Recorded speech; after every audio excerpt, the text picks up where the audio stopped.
Right breaking చూస్తున్నాం. BJP MLA Raja Singh రాజీనామాను party అధిష్టానం ఆమోదించింది. బీజేపీ రాష్ట్ర అధ్యక్ష ఎంపికపై రాజాసింగ్ అసంతృప్తి వ్యక్తం చేస్తూ జూన్ 30వ తేదీన రాజీనామా లేఖను కేంద్ర మంత్రి కిషన్ రెడ్డికి పంపించారు.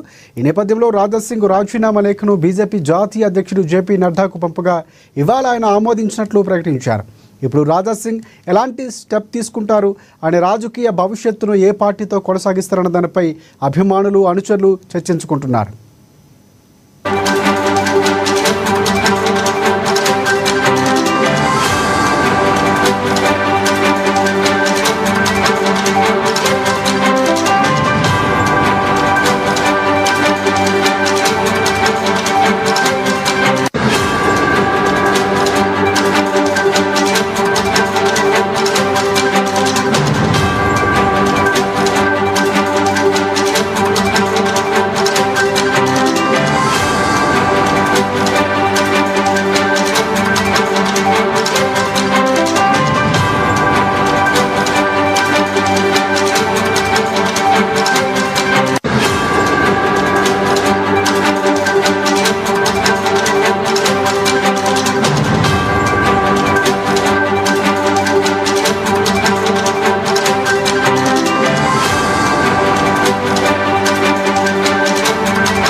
రైట్ బీజేపీ ఎమ్మెల్యే రాజాసింగ్ రాజీనామాను పార్టీ అధిష్టానం ఆమోదించింది. బీజేపీ రాష్ట్ర అధ్యక్ష ఎంపికపై రాజాసింగ్ అసంతృప్తి వ్యక్తం చేస్తూ జూన్ 30న రాజీనామా లేఖను కేంద్ర మంత్రి కిషన్ రెడ్డికి పంపించారు. ఈ నేపథ్యంలో రాజాసింగ్ రాజీనామా లేఖను బీజేపీ జాతీయ అధ్యక్షుడు జేపీ నడ్డాకు పంపగా ఇవాళ ఆయన ఆమోదించినట్లు ప్రకటించారు.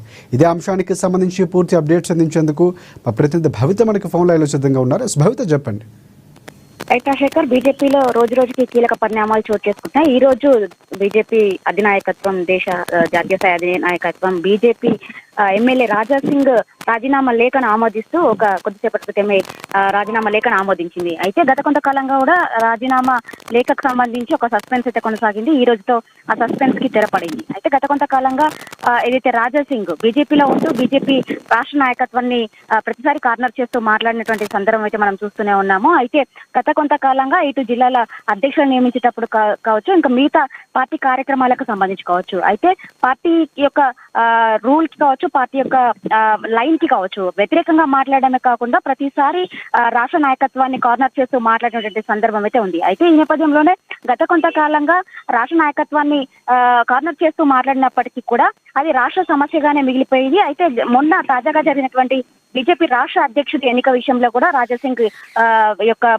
అది పరాకాష్ఠకు చేరిందని చెప్పేసి మనం చెప్పుకోవచ్చు. అయితే రాష్ట్ర అధ్యక్షుడి ఎన్నిక రోజు జూన్ 30న నోటిఫికేషన్ వచ్చింది. తర్వాత జూలై 1న దాని యొక్క నామినేషన్ స్వీకరించబడింది. అయితే ఆ రోజు ఎవరైనా నామినేషన్ వేసుకోవచ్చు అని చెప్పినప్పటికీ కూడా జాతీయ స్థాయి నాయకత్వం ఏకగ్రీవంగా ఎన్నిక ఉండాలని చెప్పేసి కూడా రామచంద్రరావుని నియమిస్తూ ఉత్తర్వులు జారీ చేసింది. అయితే వాళ్ళ యొక్క నామినేషన్ స్వీకరణ కంటే ముందు కూడా బీజేపీలో ఎవరైనా కూడా బీజేపీ రాష్ట్ర అధ్యక్షుడికి అంటే అప్లై చేసుకోవచ్చు, నేను కూడా అర్హుడినే అన్నట్టుగా కూడా రాజాసింగ్ బీజేపీ పార్టీ కార్యాలయానికి రావడము, అంతకంటే ముందు ఏదైతే పార్టీ అధ్యక్షుడిగా నియమించబడాలి అంటే మినిమం 10 మంది కౌన్సిల్ నెంబర్లు సంతకాలు అవసరం ఉంటాయి. నేను మా పార్టీ కార్యాలయం నుంచి బయలుదేరినప్పుడు వాళ్ళందరూ కూడా నాకు ఓకే చెప్పారు, మేమందరం మీకు అండగా ఉంటామని చెప్పారు.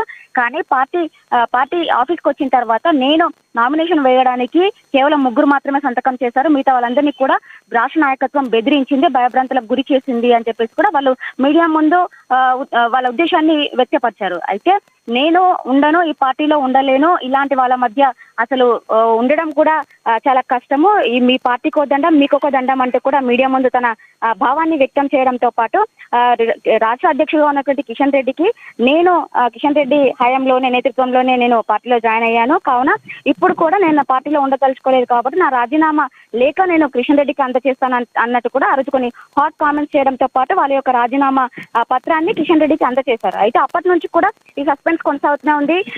రాష్ట్ర నాయకత్వం కూడా ఇప్పటివరకు కూడా దానిపైన ఎలాంటి నిర్ణయం తీసుకోకపోవడం పక్కన పెట్టి రాజా సింగ్ కూడా అంటే పార్టీ ఎలాంటి నిర్ణయం తీసుకుంటుందో వెయిట్ చేస్తానంటే కూడా కొన్ని కామెంట్స్ చేస్తూ వచ్చినటువంటి సందర్భం అయితే ఉంది. అయితే రాజా సింగ్ ఆ లేఖలో పేర్కొన్న అంశాలు కావచ్చు, గత కొంతకాలంగా రాష్ట్ర నాయకత్వాన్ని కార్నర్ చేస్తూ మాట్లాడినటువంటి అంశాలు కావచ్చు, పార్టీ లైన్ దాటి మాట్లాడము, పార్టీ లైన్ కి అంటే వాళ్ళకు ఆపోజిషన్ లో ఉండి మాట్లాడము, ఆ కార్యక్రమాల అన్నిటిని కూడా విభేదిస్తూ రావడము, పార్టీ నాయకత్వాన్ని కూడా విభేదిస్తూ రావడము, వాళ్ళపైన విమర్శలు చేస్తున్నటువంటి అంశాలన్నిటిని కూడా దృష్టిలో పెట్టుకొని ఈ రోజు జాతీయ స్థాయి నాయకత్వము ఎప్పుడు కూడా రాజా సింగ్ ప్రతిసారి పార్టీని కార్నర్ చేస్తూ మాట్లాడము, పార్టీకి వ్యతిరేకంగా మాట్లాడుతున్నారనే అంశాన్ని దృష్టిలో పెట్టుకొని ఇట్లాంటి వాళ్ళు పార్టీలో ఉండకూడదు అనేటువంటి నిర్ణయాన్ని మేము తీసుకున్నామన్నట్టు కూడా జాతీయ అధ్యక్షుడు జేపీ నడ్డా కొద్దిసేపటి క్రితమే వాళ్ళ యొక్క రాజీనామా పత్రాన్ని కూడా ఆమోదించినటువంటి సందర్భం అయితే ఉంది. అయితే చూడాలి, ఇప్పటికే వాళ్ళు బీజేపీ బీఫామ్ పైన కూడా ఎమ్మెల్యేగా గెలిచారు. నేను ఈ పార్టీలో ఉండనప్పుడు పార్టీ నుంచి గెలిచినటువంటి